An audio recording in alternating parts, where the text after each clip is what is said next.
biggest and best good news.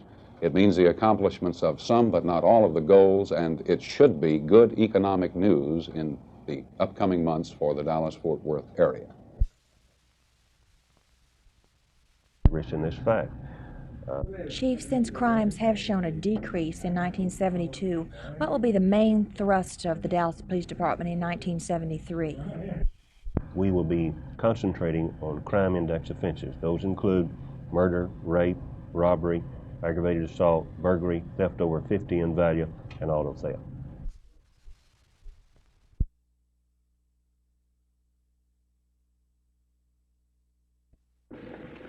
What do we have, John? Judge, Mr. Wade, would you like to speak in?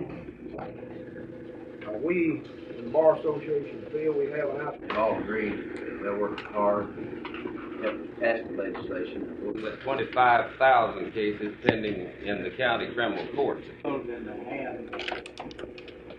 Bill Melton here. The domestic relation, and I'm wholeheartedly endorsing all of it. Our number one priority is this bill that you referred to. Actually, it wouldn't be overcrowded. We would do everything else. Criminal district courts, 2 new county criminal courts. Convert on, you're converting our existing domestic relation, what I'm talking about. Right? So that's none of that burden.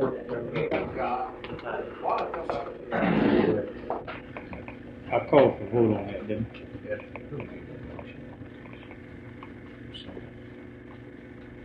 Second motion. All in favor, all opposed, carried.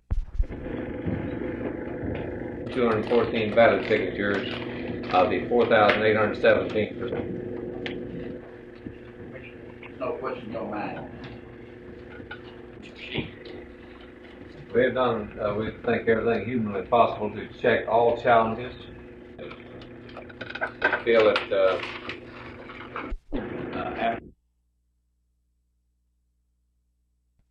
Well, let me say, sir, it's no longer a figment of the imagination. I'm pleased to announce that we're all through with planning. In fact, you see in front of you a 6,000-acre plan complete that does reflect all community facilities, social planning, and physical planning, and in fact will be into development by the 1st of September. How many people do you expect to accommodate in Flower Mound? Ultimately, we should have by 1988 60,000 people, but more important, by 1976 we should have 10,000 people. Who started Flower Mound? Well, I think you see Eddie Marcus in front of you and Raymond Nasher. Both of them are the general partners, and Raymond B. Nasher is responsible for the development of the project. In other words, this was private-owned property that was turned into, if you will, a new city. In a unique way, because the traditional pattern of urban development in America has been through sprawl, and here's a chance to take 6,000 acres and plant it as a whole new town all at the same time.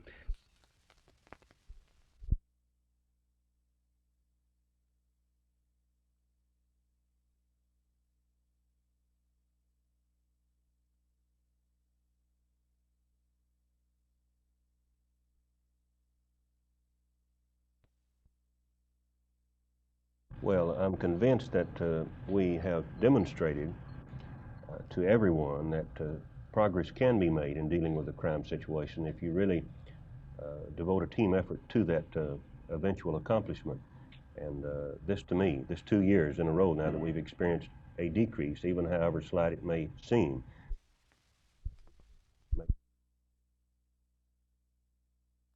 Here this morning.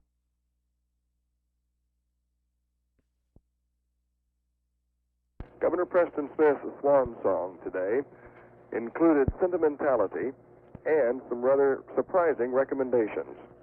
In his State of the State address, he first reviewed the highlights of Texas progress during his 22 years in public office. He specifically bragged of helping improve state mental institutions, education, traffic safety, and many other things, and of always being accessible to the people, the news media, and other state officials. He also made some recommendations, including reducing the first offense possession of marijuana to a misdemeanor, but making mandatory life sentences for persons convicted of pushing narcotics. Governor Smith cautioned against wholesale changes in state government as the Constitution is rewritten by this legislature. The governor also called for improvements in state school financing and he said that the property tax should be retained rather than phased out as a state source of revenue, but he said it must be made equitable in all areas of the state, which it now is not. There's a resolution introduced in the House of Representatives which is reminiscent of some of last session's turbulence. Representative Larry Bales of Austin wants an investigation into the possibility of removing Representative John Allen of Longview from office. Allen pleaded guilty to a misdemeanor charge of nepotism, but the original charge was a felony charge of misusing state funds by putting a senator's relatives on the payroll while the senator put his relatives on the payroll. This is Roger McDonald, Channel 8 News on the Move in Austin.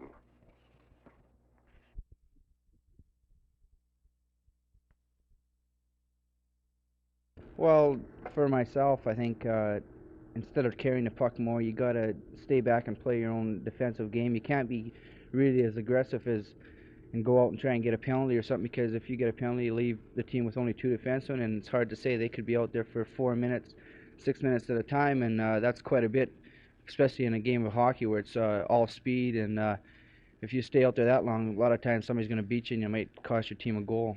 How much time would you normally spend on the ice? Well, normally if we're playing on a 5-man system for defense, I'd say I'd be on the ice maybe 30 minutes a game. Len, you've been called the Blackhawks' most steady defenseman. What things do you feel that you do best? On defense myself, I think my best thing is I move the puck as fast. Usually, if I get the puck, I usually know where to put it up, and I think that's a big asset for me. I can move the puck quick. You don't have to. I can carry it if I want to, but my big asset, I think, is just moving the puck, and that's a big thing in this league. You got to get the puck out of your own end. What gives you the most problem? Gives me the most problem is when, like on a 2-on-1 situation, and it's just like saying football. You're the only receiver back there. I mean, the only defensive player back there. And you got two receivers. Well, you just hope that they drop they make a bad play. That's about it.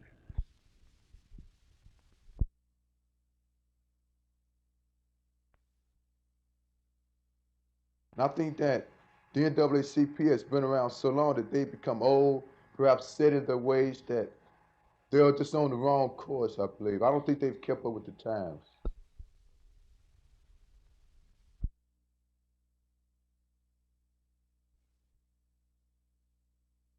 This was the kind of emergency call city officials had in mind when they began the city-run ambulance service a couple of months ago.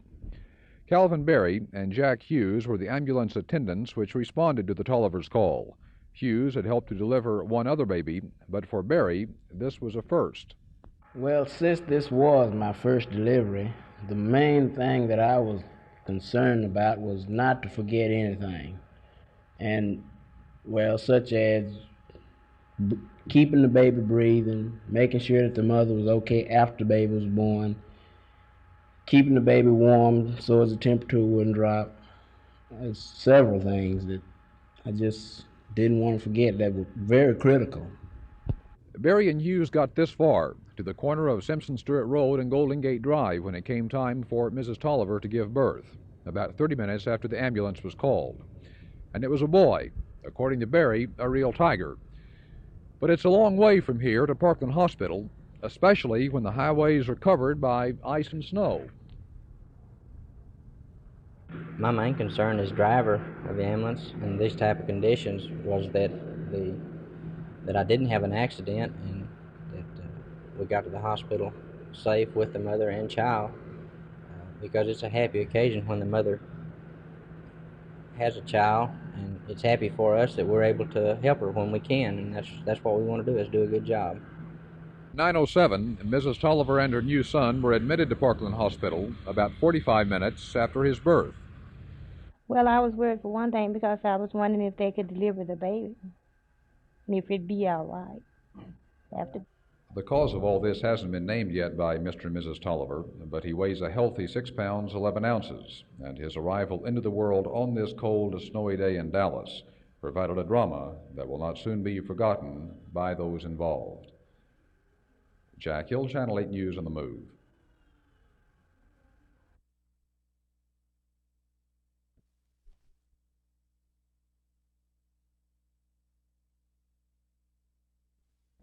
wage and price controls in the food, construction, and health services area. Mine made up before come here, as a matter of fact.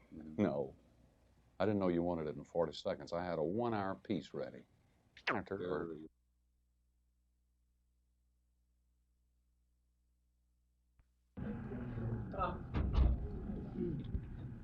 work off this at all?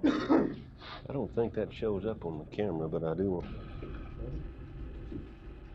for the year of 1972 and give you some indication of how that be fighting during the 1973. So our efforts in 1973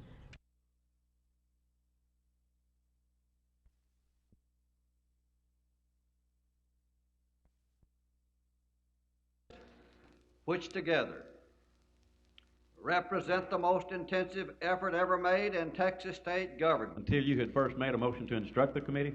To re-refer. To re-refer, Other than we have developed a budget process that can be an important tool in the decision, activities, and future plans of our state agencies in fate as those industrial giants in the north affording those airports.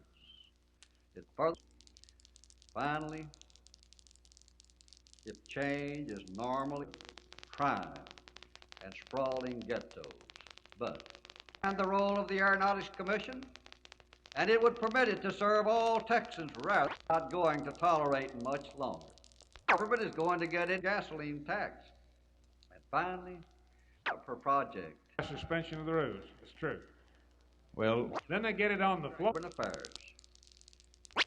If urban America and in Texas, with both feet, the choice is ours. Happy to submit to you today the 1973 Criminal Justice Plan for Texas facilities, second procedure of this legislature. We have developed a budget process that tells the people of Texas not just what we ought to spend, intruding itself in land resource management. Well, I think we ought to understand this. There's going to be land resource management in Texas because the people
I knew pretty well she was going.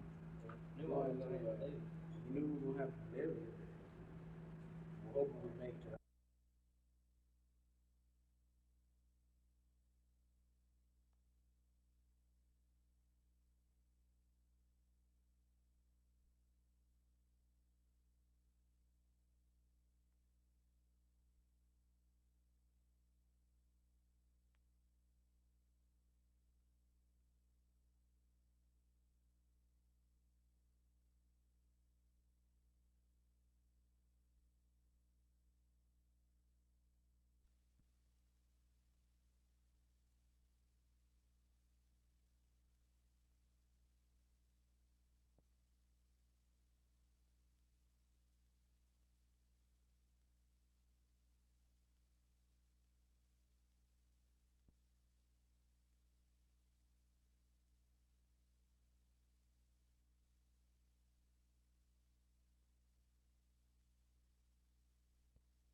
Bill provides for that. Based on your appearance at the board last night,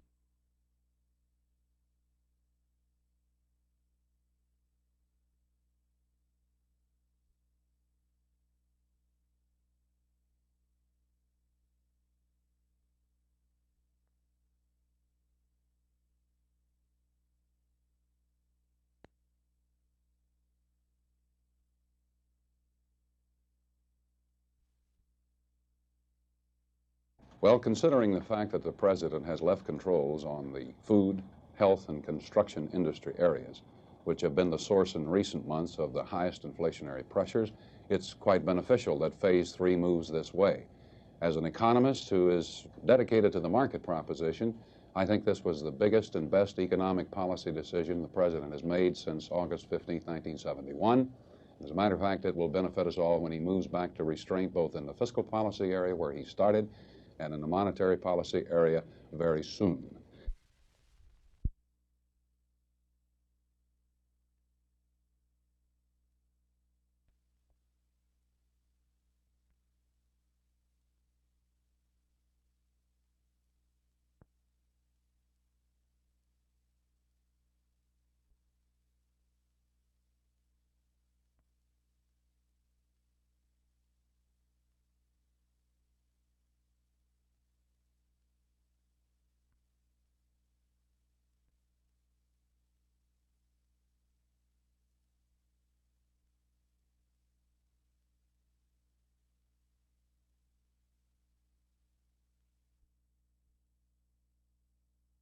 You're winning the fight, so to speak?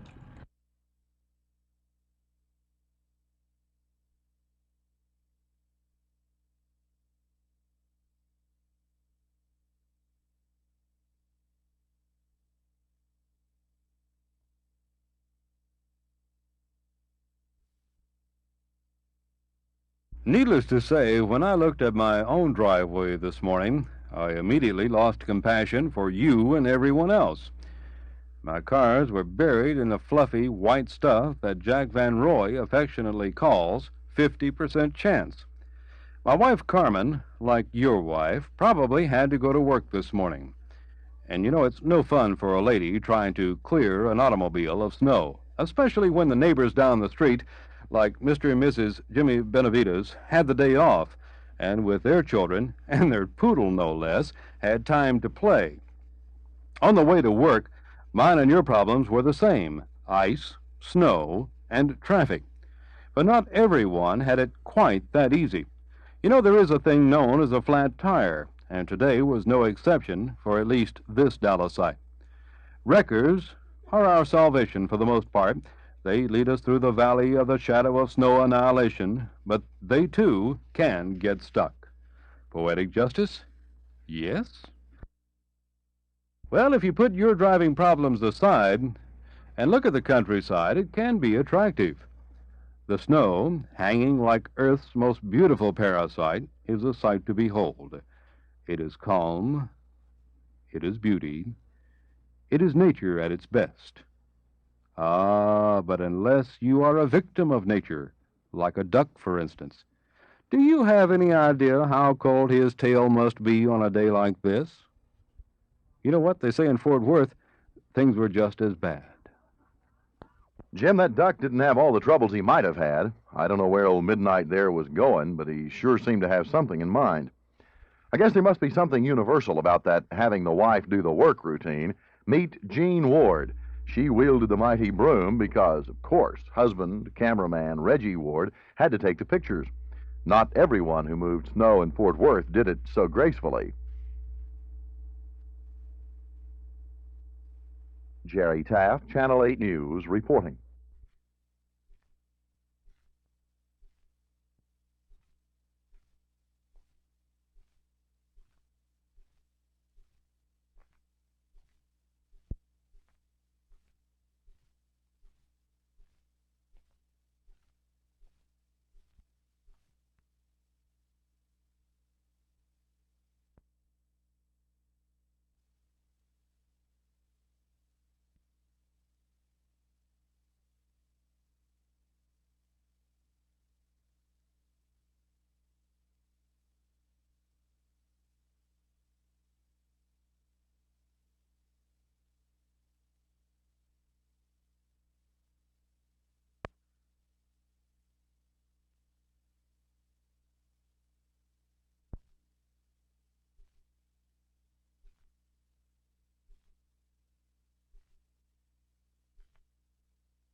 process which will contribute to more effective management of our resources. We have only begun to apply the principles of the system. It must be refined and improved. The House of Representatives is ready for business in a new way after the adoption last night of House Speaker Price Daniel Jr.'s reform rules. Dallas freshman Representative Jim Mattox is one of those who helped with the rules, and he explains their purpose. I think it is to open up the legislative process and allow each member to exercise his independent judgment, and also plug some of the loopholes where some of the corruption came in the last time, particularly strengthening the committee systems where each committee must hear the bills properly and the resolutions and report what they found, and all the procedures are going to be open where they're electronically monitored and everyone can see, the public can see what it's about. Well, the 63rd Legislature is off and running. Already, almost 2,000 bills are being prepared here for consideration, and that many more will be going into the hopper in the next few weeks and months. Tomorrow, Governor Smith makes his State of the State address to the joint session of the Legislature. This is Roger McDonald, Channel 8 News on the Move in a very cold and icy capital city.